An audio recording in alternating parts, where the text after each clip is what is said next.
Hey, welcome back to the Distraction Eliminator. This is Jordan again, and welcome here. Thank you for joining me in Lesson 2, Module 2. Here we are, the Distraction Eliminator. This is urgency metrics. Last video, if you haven't watched it yet, what are you doing here? We discussed tech pacing, this powerful skill that I've developed over the years to help me manage my use of technology. Now, I'll tell you what it is if you didn't watch it. It's the skill to know how to take your attention on or off from technology and to know when you are in what? Do you know? Do you know? In control of that technology. But you can't control me. There's no more leash on my life. No, and there's no more leash on yours either because you have made the commitment and the decision to move forward and to learn now how to start organizing your life, your time, and that beautiful resource, your mind, the attention that all these distractions are trying to pull from you. So today we're going to be covering urgency metrics. So what is it? What is urgency metrics and why is it even important to your life? So I developed the skill of urgency metrics. I was inspired by Stephen Covey and the 7 Habits of Highly Effective People. And this inspired my own time grid like his. So if you've ever read this, it's going to be very similar to that. And it's going to help reinforce maybe what you've learned there. But if you have never heard of it, definitely go check it out. But I promise what you get here will cover the main focus of that.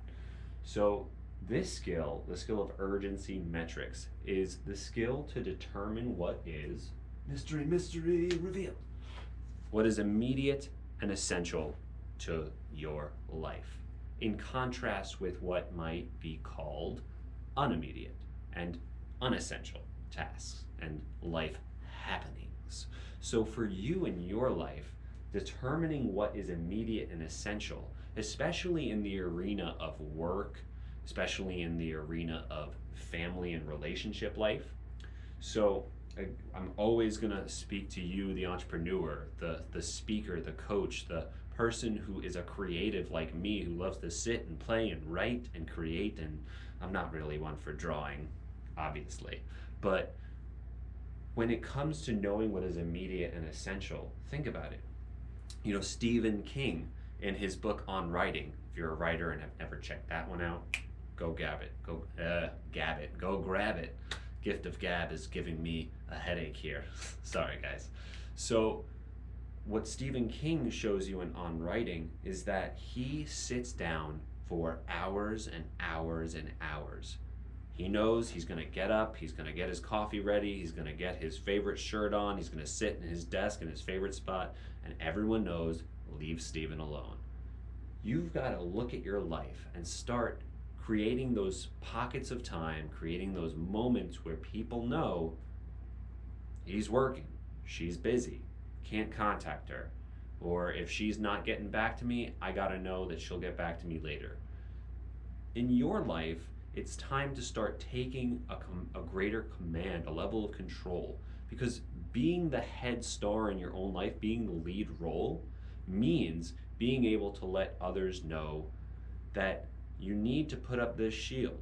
They need to let you be that lead, and you can do that by taking that lead. So by determining what is immediate and essential to your life, you can help others understand what you value. Because if you're operating at your best, if you are able to get the work that you want done, well, what does that mean? It means more time and freedom. It means more money in the bank. It means time to go do the things that you want to do. Be with the people you want to be with. And you can't do that if you're letting unimmediate, unessential things steal your time, your attention, and energy. So that is why it's so important. It's so important because it's about getting your time back. It's about getting what belongs to you in your life. You know, Warren Buffett, the man's, I think, 87 now. And the only thing he cares about, besides the fact that he's a multi-billionaire many times over, is the fact that he can't get time back. So it's the only resource he values. And, I once heard Jesse Itzler speak at a conference, and he really brought this point home. He said, I'm in my, I just turned 50, and I know I'm going to do his little Queen, what was it? I think he's from Long Island. Forgive me. I'm from Queens, so we're pretty not that far removed. So he's like, my parents, they're in their 80s, and I just turned 50, and I only see them like 4 times a year. And if they live to be maybe 85, that means I'm only gonna see them 5 times 4. That's 20 times for the next 5 years. Oh my God. Oh my God. And I'm sitting there thinking, how many more times am I gonna see my parents? I don't see them every week.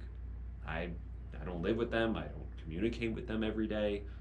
What would it be like if they died and I didn't have the time to be with them? What if I was sucked into all those unessential and unimmediate things preventing me from having that valuable time? That would be devastating. That really opened my eyes, and I hope it opens yours too. And the next reason why this is so important is because remember that limited bandwidth we talked about, that limited bandwidth of conscious focus that you have, that 4 hours we brought up in the last video. And I don't know if you've experimented and started seeing that 4 hours in action, but what is going on is when you have that energy start to be depleted and start getting it pulled away, you don't get more of it. No, it gets drained. So you, by understanding what is immediate and essential, can protect that energy. So for instance, one of my wonderful, lovely clients, we'll call him Bill for the sake of protecting his identity.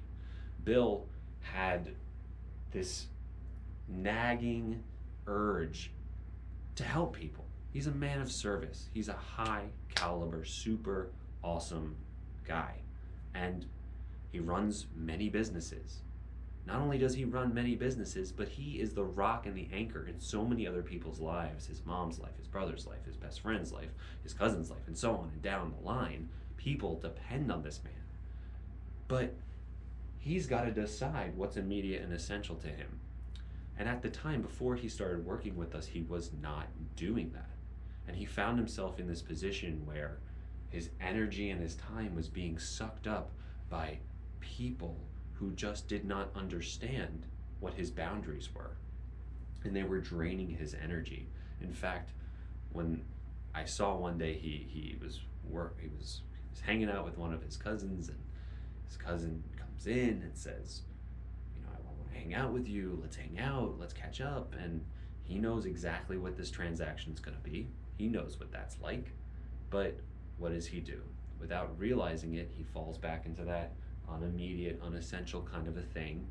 He lets his cousin steal his time, and the next thing you know, he's up until 4 in the morning, he's drained, and he can't even work the next day.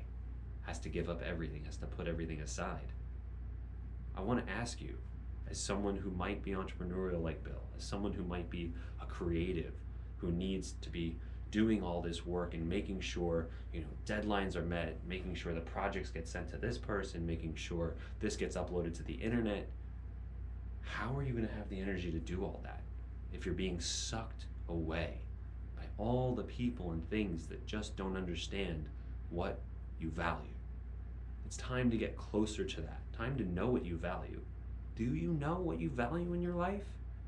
We help our clients structure and get to what they call the gist of it. We help our clients focus in on what their values are. So by being in this course, you have a freebie, a free session that we can get on the phone with you and directly help you carve out what it is that's most important. So if you want some direct help with this, make sure you take us up on it. And the next reason why this is so important is your attention. Again, that 4 hours of beautiful focus, if it's being drained, if your time and energy is being drained, remember, attention equals energy. So we pretty much wrote the same thing twice, but hey, it drives the point home.